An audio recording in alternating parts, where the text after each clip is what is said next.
Hello दोस्तों। स्वागत है आपके आपके अपने चैनल पर। आज हम सीखेंगे स्ट्रिक्ट मोड के बारे में, जो जावास्क्रिप्ट को और अधिक सुरक्षित और एरर फ्री बनाता है, जिसमें एरर फ्री बना देता है। यह मोड क्यों जरूरी है, इसे कैसे इस्तेमाल करते हैं और इसके फायदे क्या हैं, इन सभी चीज़ों को आज हम इस वीडियो में देखेंगे। तो चलिए शुरू करते हैं। स्ट्रिक्ट मोड, पहले हमारा जो पहला क्वेश्चन होता है कि कि स्ट्रिक्ट मोड होता क्या है। ठीक है, what is the strict mode. तो स्ट्रिक्ट मोड जावास्क्रिप्ट मतलब जो न्यूली इंट्रोड्यूस्ड है, मतलब कि जो न्यू वर्जन है जावास्क्रिप्ट का, जो ECMAScript में जो फिफ्थ वर्जन आया था, उसमें स्ट्रिक्ट मोड इंट्रोड्यूस किया गया था। इसको क्यों लेके आया गया, क्योंकि इसको लाया गया था क्योंकि कोड सिक्योरिटी और जो कोड की जो परफॉर्मेंस है उसको इंक्रीज किया जाए, उसको इम्प्रूव किया जाए। इसके साथ साथ ये स्ट्रिक्ट जो मोड होता है, ये क्या करता है कि रिस्ट्रिक्ट करता है लाइक जो मैंने जो वर्जन जो रिस्ट्रिक्ट मैंने जो वर्जन जावास्क्रिप्ट वर्जन को, ताकि हम एरर फ्री कोड लिख सके और क्लीन कोड लिख सके। साथ साथ जो इसका हम जो ये हेल्प करता है अवॉइड द कॉमन मिस्टेक्स, जो जावास्क्रिप्ट में कॉमन मिस्टेक्स हम करते हैं, वो इसके थ्रू हम अवॉइड मतलब ये करने में, हाँ, हमें हेल्प करता है। कैसे, वो भी देखेंगे। पहले हम देखते हैं कि एनेबलिंग द स्ट्रिक्ट मोड, कि हम पहले तो इनेबल स्ट्रिक्ट मोड को हम एनेबल कैसे कर सकते हैं। तो अगर हमें किसी भी अगर स्ट्रिक्ट मोड को एनेबल करना है जावास्क्रिप्ट के अंदर, तो हमारे पास ये नॉर्मली हम कर सकते हैं।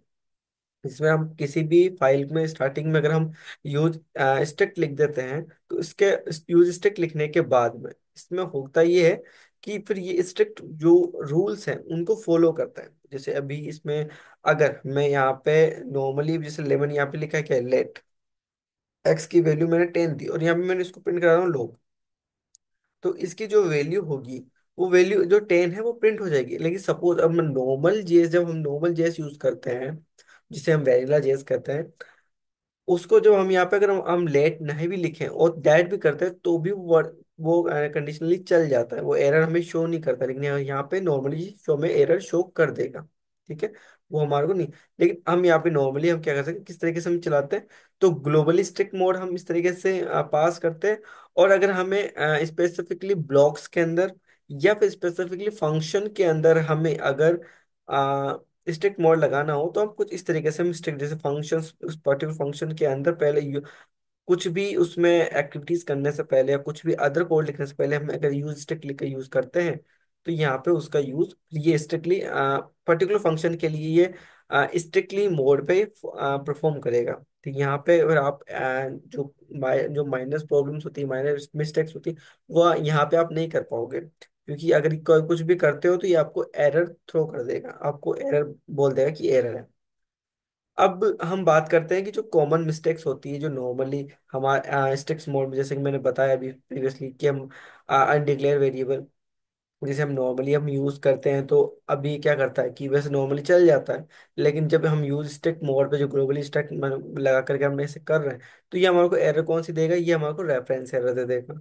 अगर ऐसा नहीं करते हैं कि अब एक सपोज हम ये क्या करते हैं कि हम डुप्लीकेट फंक्शंस में जो पैरामीटर्स होते हैं, जैसे हम नॉर्मली पैरामीटर्स होते हैं, पैरामीटर्स हम एक ही पैरामीटर दो बार नहीं दे सकते, मतलब सेम पैरामीटर का ना, एक ही पैरामीटर का नेम सेम नहीं दे सकते। ठीक है, तो अगर हम जब यूज स्ट्रिक का अगर हम यूज करते हैं, तो ये हमें क्या देगा, हमें ये एरर थ्रो कर देगा, ये सिंटेक्स एरर हमें शो कर देगा।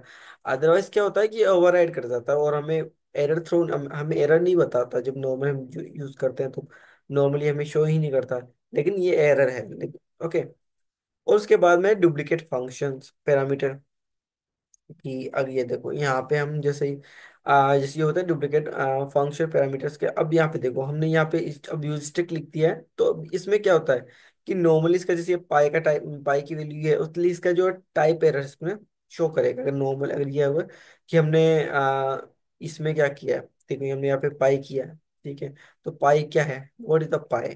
ठीक है, और इसके जो टाइप है, जो देखो यहाँ पे टाइप जो भी दिया हुआ है वो ठीक है, तो ये टाइप्स की एरर को हमें शो कर देगा, क्योंकि यहाँ पे दिस है, ये कंप्लीट ऑब्जेक्ट है। ये सेकंड में इसमें थर्ड वेरिएबल वेल्यूएबल है, ये भी कंप्लीट ऑब्जेक्ट है। लेकिन ये व्हाट इज दिस, देखिए ये वाला जो है हमारे पास, ये कौन सा है, ये हमारे पास स्ट्रिंग में हमने पाई भेजा है। और पाई की वैल्यू, आप यहाँ पे अगर कह रहे हो कि ये वाली वैल्यू, तो ये वैल्यू नहीं आएगी क्योंकि ये टाइप वैल्यू की, ये स्ट्रिंग टाइप है, राइट। तो ये आप एलिजिबल नहीं होगा, ठीक है। तो ऐसी भी हमारे पास जो एरर्स होती है उसको भी हम यहाँ पे, कॉमन मिस्टेक्स को हम अवॉइड कर सकते हैं, और हम पता कर सकते हैं डायरेक्टली, ताकि इन प्रकार की हमारे को एरर्स को हम ना देखें। फिर हम बात करते हैं कि भाई हमें स्ट्रिक्ट मोड का यूज करने के बेनिफिट्स क्या है, कि हमें यूज, मतलब कि हम जब नॉर्मली भी हम कोड लिखते हैं और हमारा कोड जब चल रहा है, तो वाई हम इसको यूज क्यों करें, राइट। नॉर्मली भी जो रिएक्ट होती है वो बाय डिफॉल्ट स्ट्रिक्ट मोड पे ही चलती है, राइट। और उसको हमें डिसेबल करना होता है, सम ऑफ टाइम्स हमें अगर करना होता है तो, राइट। तो इस उसको उन केसेस की बात कर रहा हूँ, ठीक है। तो वो अलग चीज है, ठीक है। हम यहाँ पे बात करें तो ये देखो क्या करता है कि प्रिवेंट एक्सीडेंटल ग्लोबल वेरिएबल, ठीक है। ये हमारे लिए काफी होता है। दूसरा है कि ये कैच करता है साइलेंट एरर, जो साइलेंस एरर होती है जो हमें तो ठीक है, डेट जावास्क्रिप्ट वुड इग्नोर, जो जावास्क्रिप्ट में इग्नोर हो जाती है, जैसे कि वो वर्ड से डेटा किसी भी वेरिएबल को डिफाइन किया ही नहीं, और उसकी वैल्यू हमें शो कर जाती है, ठीक है। उसके बाद में improve the JavaScript performance and it help the compile optimising code, इसमें भी ये हमारे को काफी हेल्प करता है, मतलब ठीक है। वो काफी इम्प्रूव भी कर देता है अपने कोड को। इसके अलावा ये एंकरेज करता है बेस्ट कोडिंग प्रैक्टिस, इससे हमारी क्या होता है कि जो कोडिंग प्रैक्टिस होती है वो और अच्छी होती है, हम और डीप में लिख पाते हैं, और तरीके से कोड, जो तरीके का कोड होता है वो हम लिख पाते हैं, ठीक है।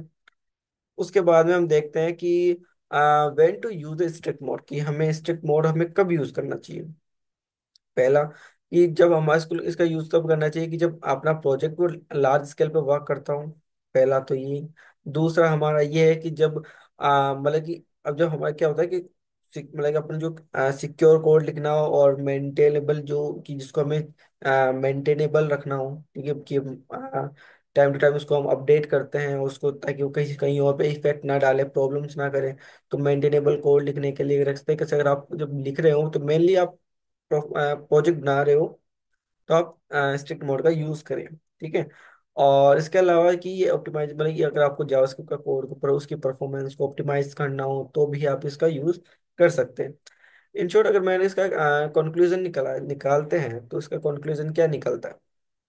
इसका कंक्लूजन ये निकलता है कि अ, ये जो ये स्ट्रिक्ट मोड है वो हेल्प करता है कि हमारी की जो बेटर राइटिंग है, ठीक है, जो भी हमारी बेटर राइटिंग उसको हमें ये इम्प्रूव करने के लिए काम आता है मेनली, ठीक है। तो ये हमने ये देखा। दूसरा है कि जो हमारी कॉमन मिस्टेक्स होती है और अपने आप की और कोडिंग स्किल्स को इम्प्रूव करने में, और जावास्क्रिप्ट के कोड को की परफॉर्मेंस बढ़ाने में काम में आता है, ये हमें देखा। इसके अलावा हम ये देखते हैं कि जो यूज स्ट्रिक है वो क्या होता है, इसका जो बिगिनिंग ऑफ, अगर जावास्क्रिप्ट में फंक्शंस को बेटर प्रैक्टिस के लिए हमें को मिलता है, कि जो कि कोई भी स्क्रिप्ट्स के लिए हम इसको देख सकते हैं। ओके।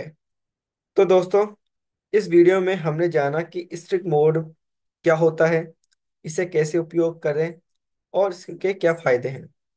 अगर आपको यह वीडियो पसंद आया तो लाइक करें, शेयर करें, सब्सक्राइब करें, और सब्सक्राइब करना जरूर ना भूलें। मिलते हैं नेक्स्ट वीडियो में। Thanks for watching.